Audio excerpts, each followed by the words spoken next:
Wake up, Lo-Fi Nation. It's another Good News Friday. And welcome everyone to the Lofi Poli Sci podcast. I'm your host, Michael Pickering. That's right.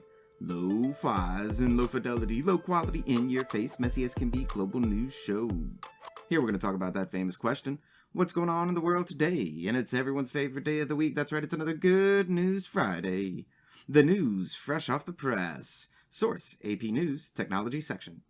Teen assumes Finland's PM post for a day and girls take over. Now, what is this, you may ask? Well, let's find out together. This week, the world celebrated the UN International Day of the Girl to raise awareness of gender equality across the globe. And how does Finland celebrate this day? By letting a 16-year-old girl take over the prime minister position in the country for a day. Can we say simply fantastic? The new prime minister met with high-ranking officials to discuss gender equality and discrimination in technologies today, and how both of those can be fixed in the online community. May I just say, well done, Finland. Next up, source, Reuters World News, Technology section. Waymo opens driverless robo-taxi service to the public in Phoenix. Wait, what? Are we serious? Have we finally made it? Or at least has Phoenix, Arizona finally made it? Fricking driverless taxi services? Oh, what a wonderful world we live in. You ever hate getting into a taxi, Uber, or Lyft, and just think, what the hell is this driver going to try and talk to me about today? Don't get me wrong, sometimes I enjoy the early morning banter, you know. And yes, I know now we have the option to preset our preferred level of conversation with the drivers beforehand. But I normally forget. But next week, Waymo, owned by Alphabet Inc., which owns Google, is launching their driverless taxi service in minivans. Not so stylish, but hey, you have to start somewhere, I suppose. A question to you, Lo-Fi listener. It seems we finally made it there with the technology. But are you ready to take a ride in a driverless car? Write in, I want to know your thoughts. Now, moving forward, because we never move on from anything. Source, the BBC Tech section.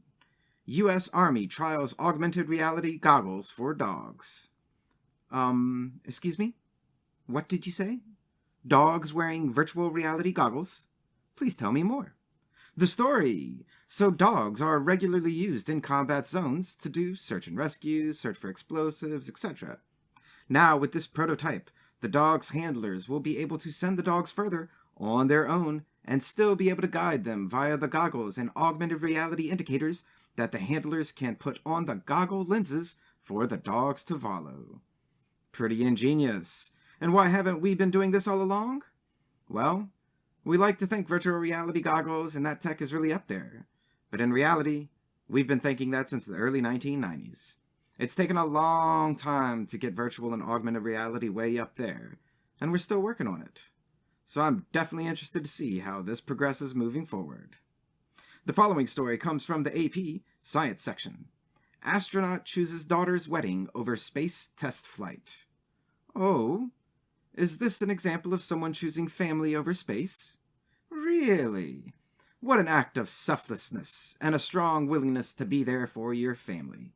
Good on you, space cowboy. P.S.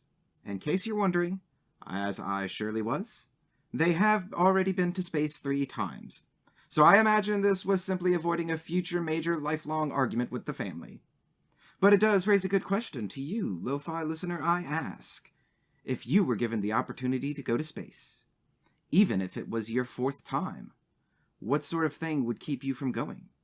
Or would you simply take off to the stars?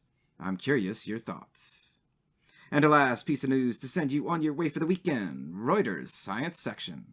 Blackholes discoveries win 2020 Nobel Prize in Physics. 2 major discoveries here. Number 1, Einstein's theory of relativity, that gravity could bend time and space. In this particular case, that black holes may do this.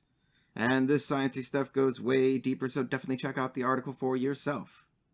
And number 2, that there is an extremely heavy object at the center of the Milky Way galaxy, our galaxy, that dictates the orbit of all the stars and planets around us. Oh, I'm so curious what that object is. Please let me know.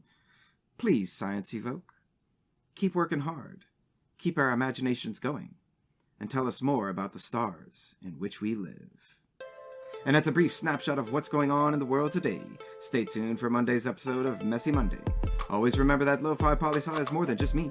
It's the we that we be. Write in to lofipolisci@planetmail.com with questions or comments. Thanks for listening. Stay safe. Wash those hands. And I'll see you in the next episode of the Lofi Poli Sci podcast. Pickering, signing off.